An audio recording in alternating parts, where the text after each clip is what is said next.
Welcome to the Vibrant Visibility Podcast. Being visible as a soul-led business owner isn't just about the practical strategies, marketing tips, and tech systems. It's also about the internal systems, the safety of your nervous system, the somatic connection, and the embodiment of being a badass CEO that will support you in all of the ups and downs of entrepreneurship. And I'm here to share all of that with you on this show. I'm your host, Shawnee Arsenault, a registered nurse turned visibility coach and business mentor for heart-centered coaches and healers. I created a six-figure coaching practice in my first year of business and scaled to multiple six figures my second year, all in the middle of getting pregnant with my first baby and becoming a new mama. If I can do this entrepreneurship thing, I know you can too. If you're ready to learn how to be a CEO in a way that feels aligned with your heart, become a lighthouse for the people that you're meant to serve, feel free to authentically express yourself and be a magnet for success, and grow your coaching business in a way that is sustainable and fulfilling, I can't wait to be in your ear along for the ride.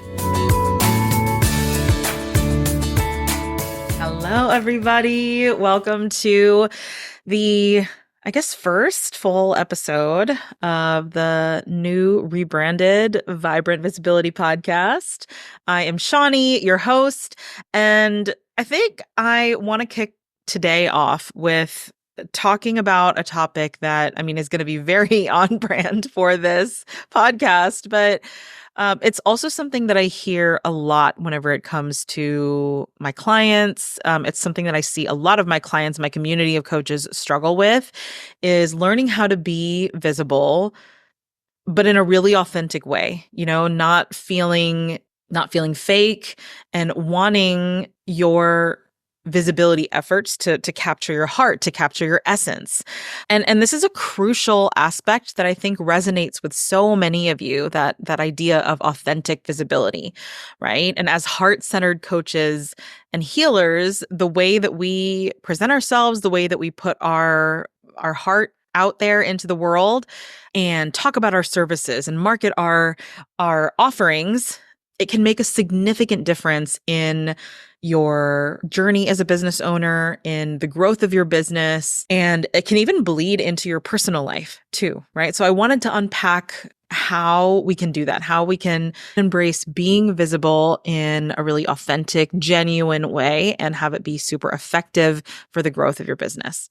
So as we dive into this, I kind of want to first speak on why I think authenticity really matters in your journey as an entrepreneur, right? Authenticity is kind of a buzzword in a sense that it's thrown around a lot, and we say authenticity and then we kind of sometimes question like, okay, what does that even mean for me? What does it mean to be authentic in my business? What does it mean to be authentically visible? And so I see it as the foundation of a successful practice. And this is what I mean by that. I think that there is a lot of noise out there in the entrepreneurial world. There's a lot of information. There's a lot of strategies and frameworks that can help you create success in your business. But authenticity itself is the foundation of heart-centered business. And what I think authenticity means is really tapping into a deeper purpose for what we're doing and aligning it with who we are as human beings. So as a former nurse myself, and many of the people in my community are people inside of the healing space, right? So therapists, doctors, caregivers, other nurses, first responders, right? Like our innate desire to help and serve people with integrity kind of makes us unique in the entrepreneurial world. And that's why we crave authenticity so much as we build our businesses, is because we are more drawn to the idea of helping people. I'm sure many of you listening to this would probably coach for free all the time if you could, right? And it feels sometimes wrong to charge money for our services because we have such compassionate hearts. We want to help people, especially people who wouldn't have the means or the resources to be able to work with a one-on-one coach. But how do we enhance our ability to be visible and to be a lighthouse and to be in the spotlight while staying true to our core values, while staying true to ourselves? And so before we dive into strategies, like specific strategies that I want to share with you guys, it's really important, I think, to reflect on your personal relationship with being seen, right? And many of us, including myself, have really come against a lot of challenges that stem from, you know, past experiences and trauma and childhood experiences. And these influence how we perceive what it means to be visible today. And I'll just tell a personal story here. And I'm sure, I feel like I've talked about this on the Aligned and Well podcast before, but as a child, I was often told I was too loud, I was too talkative, I was too emotional, that I was a lot, right? And that later made me feel kind of hesitant to fully express myself. It made me hesitant to really speak my truth, to share my voice, to be loud. I started to get a little quieter. I started to doubt myself all the time, even in friendships. Like I would not want to say what was on my mind. I wouldn't want to talk about a controversial topic because I was so afraid that it was going to be perceived as wrong or too much or too loud or too controversial, right? So acknowledging these experiences is, I think, the first step towards overcoming that fear of being seen, towards being more comfortable being visible. Like when we can acknowledge what the root of that belief is, that being seen is scary, it can help us move through that block a little more quickly, right? And your visibility now is kind of shaped by your story. So I would acknowledge all of those things that have contributed to your perception of what it means to be seen now. Embrace it, learn from it, but don't let it define you, right? And I think this understanding of where those deep-seated fears, beliefs come from will empower you to kind of use that voice, use that unique voice that you have to really attract and resonate with your ideal clients.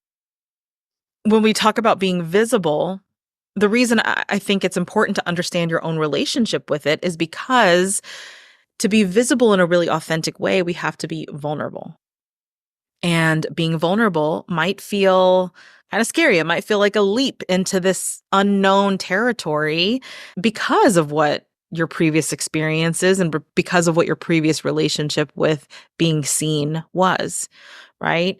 But leaning into vulnerability is a really amazing approach to creating authentic connection with the people that you're meant to help, right? And I'll give you a few reasons why. Sharing your real vulnerable struggles and sharing from a place of strength really allows you to build trust and relatability with your audience. It makes you seem more human, right? Because you are human. I think in the social media world, it can be so easy to, see a really successful coach and see all the things they put out on social media and then have them up on a pedestal, right? I've experienced that myself with my own mentors. My clients have experienced that with me. Like it kind of humanizes you and really brings you down back to this level of like, we are all human, having our own human experiences. And I think people really like that. People see through the mask. If you are internally struggling with something, but then you try to put on this front that everything's okay, everything's great, even if it's subconscious, people do pick up on that, right? And so that vulnerability, being able to lean into that vulnerability is really important. I've done a podcast before on the Aligned and Well podcast about vulnerability. So go back and listen to that one. But so being vulnerable in your messaging, in your marketing, whenever you're being visible is super helpful because, like I said, it builds that trust, that relatability. It also encourages other people to open up about their experiences and facilitate conversation. I think one of the most important pieces of building a heart-centered business is feeling incredibly connected to your community, incredibly connected to your audience. And when you can lean into vulnerability, you open the doors for your audience, for your clients, for your potential clients to also be vulnerable about their own experiences and their struggles. And this is where that relationship is born. That's how the relationship starts and begins to build. That know, like, trust. It's not a tactic. It's the art of human connection, right? Whenever you know someone, whenever you like their personality, you like their vibe, you like their energy, and you begin to build on this relationship, there starts to become trust between the two of you, right? So that's another reason why I think really looking at your own relationship with being seen, acknowledging some of those past experiences, healing through those, whatever it is you need to do to heal through those, whether that's processing on your own, whether that's working with a therapist or a coach or doing somatic work. Like there are so many different avenues to heal some of this. But these open you up to being more vulnerable with your audience. And it establishes that deeper connection with the people that you're meant to help, so that whenever you do end up getting on a call with them or offering them a freebie, that trust is continually built over time, over something real, over something tangible, over something authentic that feels genuine. Okay, so the next thing I want to talk about whenever it comes to being visible in a really authentic way is tuning out the noise. Okay, so in this digital age, everybody's on their phones, everybody's scrolling through social media. We've got constant notifications bombarding us every minute of every day, right? So the pressure is constantly there to be visible to people because we know that everybody's on their phones. And so if we are not popping up on their phones all the time, how are they noticing us? How are they seeing us? And that pressure can be really overwhelming. I have gotten on a call with so many coaches and I've supported so many people on my own containers that are really hard on themselves whenever they don't show up on social media consistently. And while I think consistency is important whenever it comes to visibility and growing your business, I also think that that pressure, if we're continuing to lean into that pressure, likely the pressure you're putting on yourself, it's actually going to be detrimental to our visibility efforts if we're wanting our visibility efforts to be more authentic, right? So I think it's essential to discern which advice resonates with you and aligns with your intuitive understanding of your own needs for your business, for your life, for your body, for your mind. Remember, it's not a one size fits all approach to being visible and putting yourself out there. Right. So in this digital age, I encourage you, if you are feeling the pressure to post something on social media, but you're not feeling inspired, fucking don't post. Like just don't post. And I know that's like hard to hear because for some reason I feel like there's this energy of if I don't show up on social media, if I don't show up consistently, if I'm not posting all the time and providing value to my audience, I'm going to disappear into the background and everybody's going to forget about me and nobody's going to want to work with me. You see how this spiral continues to go down? I think with authentic visibility, the key is authenticity. The key is to be authentic. If you're genuinely not feeling like posting, don't show up. I disappeared off the face of the earth on social media whenever I was on maternity leave because I just had a fucking baby, right? So I want to encourage all of you to really look at where you're at right now, what your energy is, what your capacity is. And if you don't have capacity to show up and be visible online or to go to networking events or to post 5 reels a week, don't do it. Don't do it. And look, I get it. I get that there's advice out there that consistency and showing up online is necessary. And 100% it is. And it's necessary if it can come from a genuine place, if it can come from a heart-centered place. If it's coming from this graspy, desperate part of you, no matter how consistent you are whenever you're visible, it's going to fall flat and your audience is going to pick up on it. Like I said, even if it's subconscious. So how can we work on the source of your visibility being your heart, your soul, right? Again, not a one size fits all approach. So I just want you guys to keep that in mind. If you're constantly seeing things that say, you have to post this many times a day, you have to message this many people a day, you have to do this many lives, you have to go to this many networking events. Bullshit. It's all bullshit.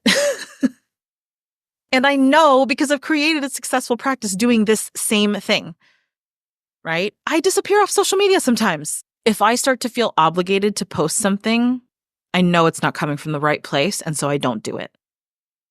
I want everything that I put out to be incredibly genuine, coming from my heart, flowing with ease. And sometimes if I do have the energy, I'll batch stuff and I'll schedule it all out, and then I'll disappear while my stuff gets scheduled out. And so there are ways to be able to show up consistently and have these little bursts of energy and be visible to your audience without you having to constantly be on your phone all the time and thinking about what content to make. And like, if you have the right systems, the right structures to support that, it's a lot easier to be visible. Okay, so tuning out the noise, and this is kind of a good segue into making visibility fun, right? Making visibility creative. I personally think that visibility shouldn't be a chore.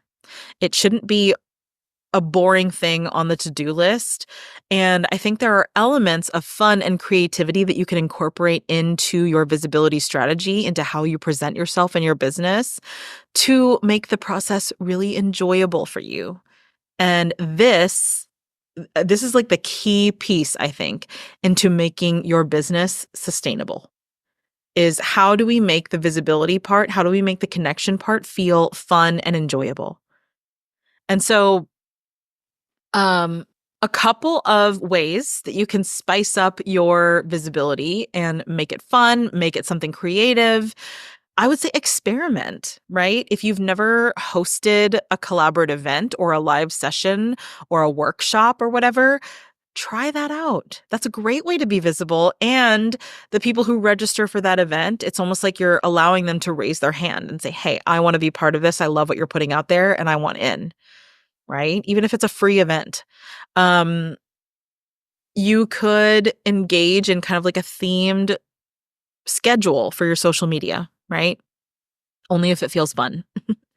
I see people make a schedule for their social media and then it feels very sterile and impersonal. And so what I mean by that, what I mean by themed social media days, right, is what kind of themes would show off your personality?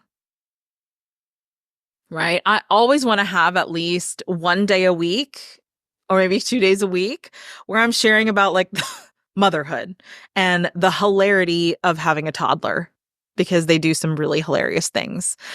Maybe one day a week you make a funny reel or, share a list of like tips and tricks that pertain to your niche.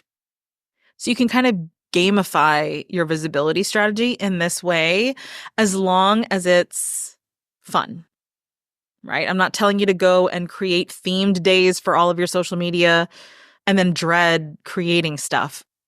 And then another suggestion that you could lean into to kind of spice up your visibility is to organize challenges that really resonate with you and your audience's interests.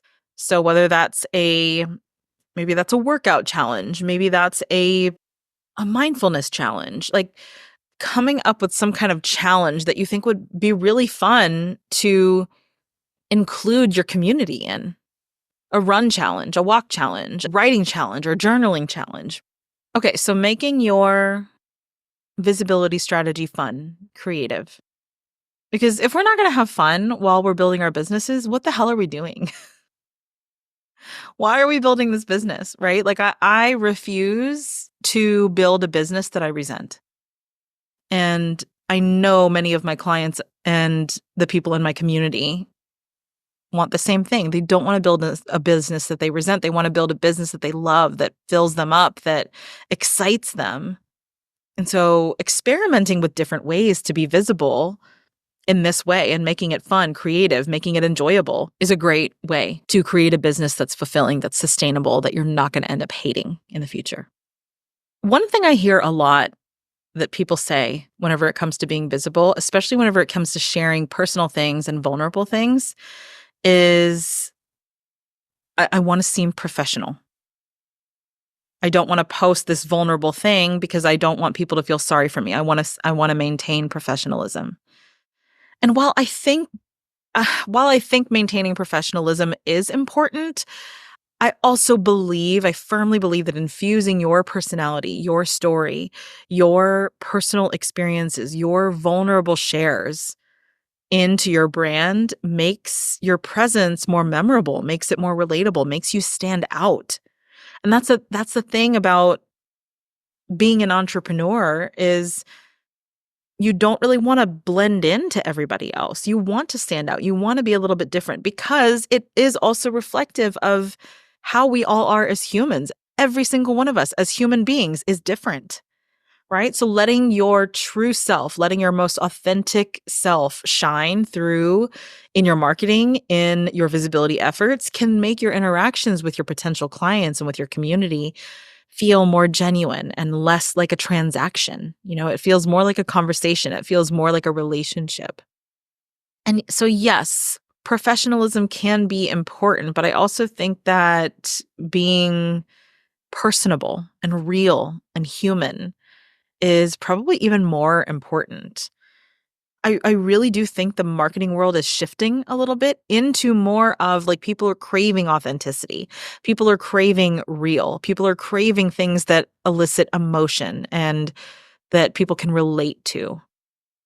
And I think because we are in such a digital world, there's this deep desire, I think, for humans to want something real, want something tangible.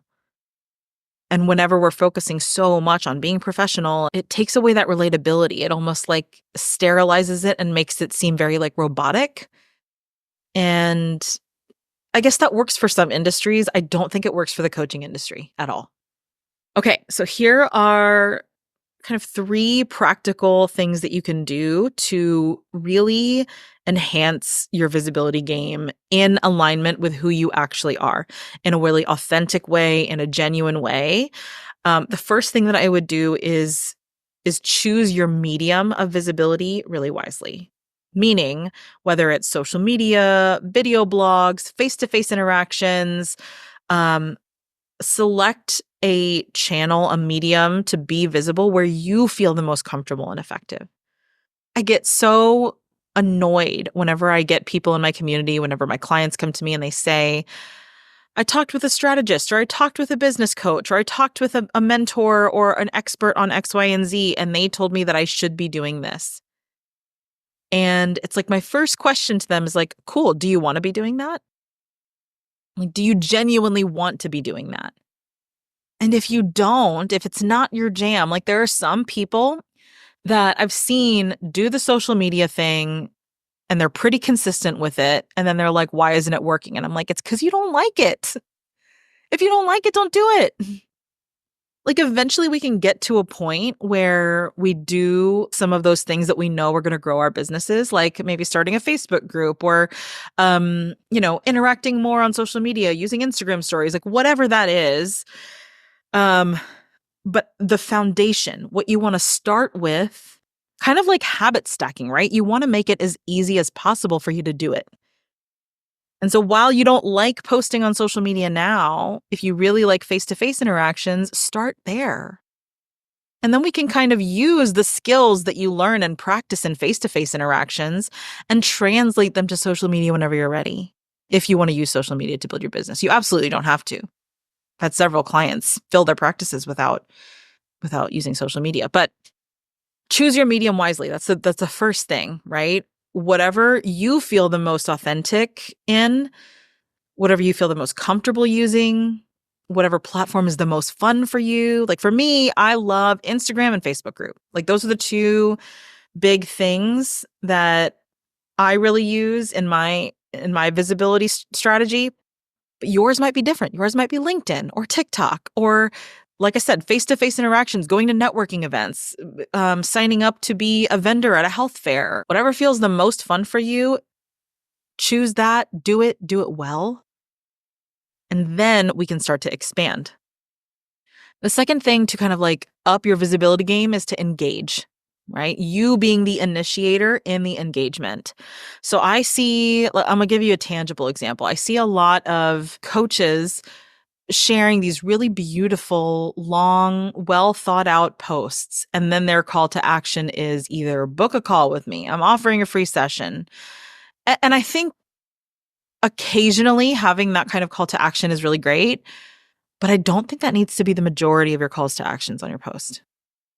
What I have found to be really, really effective in allowing myself to connect with my community, to make authentic connections, to facilitate conversation back and forth, to start building that relationship is scaling back my call to actions a lot. Meaning, instead of call to action to book a call, I'll put at the end of a social media post that I write, especially if I'm telling a story about something, my own experience. Drop a heart down below if you resonated with this. Tag a fellow mama that this could help. If you offered, a list of like tips and tricks inside of your post, comment below which one resonated with you the most. Right? Like those are examples of really engaging calls to action that don't necessarily allow people to book calls with you and whatever, but it allows people to engage with you. It's almost like if they're constantly seeing you post things that say, book a call with me, and I have this new program, and blah, blah, blah, blah, it's almost like you're trying to go for the kiss when they're not ready. So these little calls to action for engagement allow people to raise their hand and at least acknowledge, like, hey, this resonates with me. I'm not ready to like book a call with this person yet, but I do like what they're putting out there. And those are the people you can just have on your radar, right? So engagement, I think, is a really great way, like focusing on engagement and community and true, authentic connection, community building, trust building, relationship building. That's another actionable step you can take. And then the third thing I wanted to share here is to be consistently present. Now, I'm not saying being consistently present, meaning post every single day all the time, right? Like consistency can happen in spurts, and then you can rest. You can also batch things ahead of time and plan out ahead of time whenever you do have the energy and capacity, and then rest. But I think being consistent and planning for the consistency while also building in those times of rest is going to be really, really helpful and important here. I talk about this all the time in my Tech Mastery for Coaches membership of like systems. What systems can we put into place so that we can capitalize on the amount of energy that you do have whenever you have all the energy to create content, to write emails, to do a live video, right? And batch those things so that they can all be scheduled to go out and you have like 2 weeks, 3 weeks of time to rest and not have to worry about it. Okay. So as we wrap up, I want you to remember that being visible is not just about being seen, right? It's about also showing your heart, showing who you are, embracing your journey, your strengths, your quirks, what makes you weird. And authentic visibility not only helps you really connect with your ideal clients, but it also plays a crucial role in the growth of your business and how sustainable it is.